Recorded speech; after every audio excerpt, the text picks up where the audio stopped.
जो आयात हैं आज, उनमें सबसे पहले जो चीज़ बयान होगी वो तलाक है। और तलाक की टोटल जो फुक़हा के नज़दीक किस्में हैं वो टोटल 3 हैं। एक है तलाक़ रजी, एक है तलाक़ बाइन, एक है तलाक़ मुग़ल्ज़ा। इन 3 तलाक़ों की अब थोड़ी थोड़ी मुख्तसर तफसीर की जाएगी ताकि आपको इसके अंदर ज़्यादा समझ आ जाए। फिर उसके साथ ही हम इद्दत का बाब बयान कर देंगे। अच्छा, तलाक के मुतालिक जो सबसे पहले तलाक़ रजी है, तलाक़ रजी क्या होती है? इस तलाक के अंदर बंदे को दोबारा रजू करने का मौका मिलता है, बंदा रजू कर सकता है, लेकिन ये तलाक़ें 2 मरतबा ही वाक़ई होंगी। इसके बारे में अल्लाह तबारक व तआला ने वाज़ेह तौर पे कुरान मजीद के अंदर फरमाया है, अत-तलाक़ु मर्रतान, तलाक 2 बार तक है। यानी जो बंदा 2 मरतबा तलाक दे, यानी 1 मरतबा तलाक दी, फिर औरत के साथ रजू कर लिया, यानी बोसा ले लिया, रजू हो गया, अब वो दोबारा उसको वो निकाह में आ गई है, अब उसके साथ वती कर सकता है और जो ज़ौजैन के दरमियान मामलात हैं वो कर सकता है। और लेकिन उसके बाद दोबारा उसने तलाक दी, अब इद्दत के दरमियान अगर तो उसकी इद्दत 3 माह थी, 3 हैज़ थी, तो उसके मुताबिक उसके अंदर अंदर अगर दोबारा शख्स ने, खामद ने उसके साथ रजू कर लिया तो दोबारा उसकी बीवी बन चुकी है। अब इसके बाद दोबारा अगर तीसरी तलाक देगा तो ये तलाक़ मुग़ल्ज़ा हो जाएगी।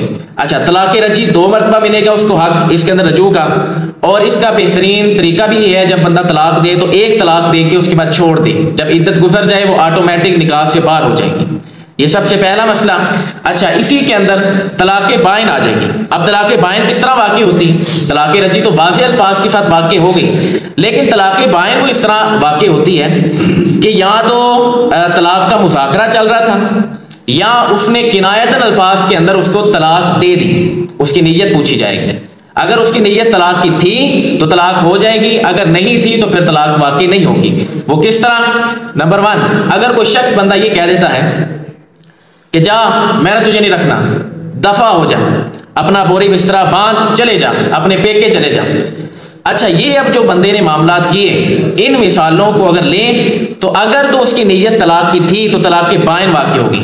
और तलाक़ बाइन का मसला इस तरह है कि बंदा अगर दोबारा 2 गवाह ले ले और नए सिरे से हक महर हो तो एक बैठक में बैठे तो उसके साथ दोबारा बंदा निकाह कर सकता है। लेकिन ये तलाक़ बाइन सुगरा है। एक तलाक़ बाइन कुबरा है जिसको तलाक़ मुग़ल्ज़ा कहा जाता है, वो जो तीसरी किस्म है वो इस तरह है कि बंदा एक ही मजलिस के अंदर बैठ के बंदा कहते तुझे तलाक है, तुझे तलाक है, तुझे तलाक है, 3 तलाक़ें दे दे, या फिर तलाक़ रजी को 3 दफ़ा दे दे, यानी कि 1 मरतबा तलाक दी, फिर रजू कर लिया, फिर तलाक दे दी, फिर रजू कर लिया, फिर तलाक दी, तो अब वो फारिग हो जाएगी औरत।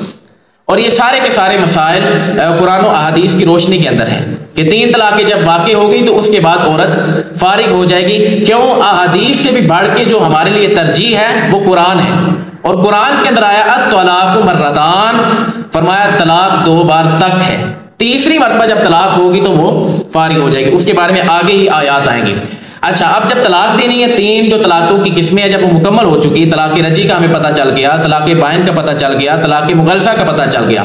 अगर इनको जामे माने अल्फाज के अंदर आप याद रखना चाहते हैं तो तलाक़ रजी ये है कि बंदा 1 मरतबा तलाक दे, उसके बाद बंदा रजू करने का हक है।